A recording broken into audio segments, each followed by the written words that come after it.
ರಾಜಕೀಯದಲ್ಲಿ ಜೋರಾಗ್ತಾ ಇದೆ ಸಿಎಂ ಕುರ್ಚಿ ಕಿತ್ತಾಟ. ಬೆಂಗಳೂರಲ್ಲಿ ಉಪಮುಖ್ಯಮಂತ್ರಿ ಡಿಕೆ ಶಿವಕುಮಾರ್ ಪ್ರತಿಕ್ರಿಯೆ ಕೊಟ್ಟಿದ್ದಾರೆ. ಪಕ್ಷಕ್ಕಾಗಿ ಕೆಲಸ ಮಾಡಿದ್ದೀನಿ, ಹಾಗಂತ ನಾನು ಕೂಲಿ ಕೇಳಲ್ಲ.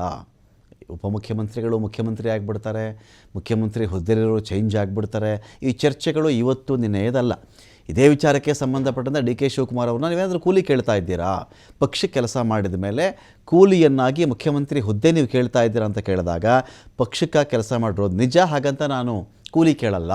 ಸೇಮ್ ಬದಲಾವಣೆಯ ಬಗ್ಗೆ ಮಾತನಾಡಿರೋದು ರಾಜಣ್ಣ. ಮುಖ್ಯಮಂತ್ರಿ ಚೇಂಜ್ ಆಗ್ತಾರೆ ಅಂತ ಹೇಳಿರೋದೇ ರಾಜಣ್ಣ. ಇಲ್ಲಿ ಸೇಮ್ ಬದಲಾಗಬೇಕು ಅಂತ ರಾಜಣ್ಣ ಬಯಸಿರಬಹುದು.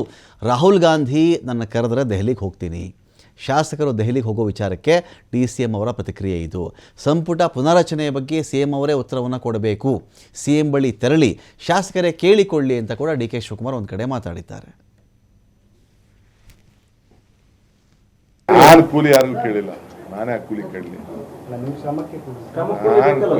ಕೂಲಿಗಿಲಿ ಕೂಲಿ ಅಲ್ಲ, ನಂದೇನು ಏನು ಮಾಡಬೇಕು ನಾನು ಕೇಳ್ತೀನಿ.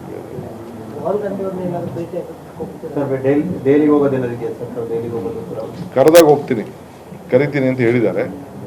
ನನಗೆ ಖಂಡಿತ ಹೋಗ್ತೀನಿ. ದಿನ ಶುಭ ದಿನ, ನನಗೆ ಶುಭ ದಿನ, ಶುಭ ಗಳಿಗೆ, ಶುಭ ಮುಹೂರ್ತ. ಅಲ್ಲ, ನಾನೇ ರಾಜಣ್ಣ ಯಾಕೆ CM ಬದಲಾವಣೆ ಮಾಡಕ್ಕೆ ಕೊಟ್ಟಿದ್ದಾರೆ? CM ಮುಂದುವರಿಲಿ ಅಂತ ಹೇಳಿ, ಏನು ತಪ್ಪೇನಿಲ್ಲ. ಅಂದರೆ ಪರಮೇಶ್ವರ್ ಮಾಡಬೇಕು ಅಂದರೆ CM ಇಳಿಬೇಕು ಅಂತ ಅವ್ರ ಹತ್ರ. ನಾನು ಯಾವ ಥರ CM ಬದಲಾವಣೆ ಆಗಬೇಕು ಅಂತ ಹೇಳಿದ್ದೀನ? ನಾನೆಲ್ಲೂ ಹೇಳಿಲ್ವಲ್ಲ. ರಾಜಣ್ಣನೇ ಈಗ CM ಬದಲಾವಣೆ ಮಾಡಕ್ಕೆ ಕೊಟ್ಟಿದ್ದಾರೆ, ಅವ್ರು ಕೇಳಬೇಕು. ನಾನು ಕೂಲಿ ಯಾರಿಗೂ ಕೇಳಿಲ್ಲ, ನಾನೇ ಕೂಲಿ ಕೇಳಲಿ.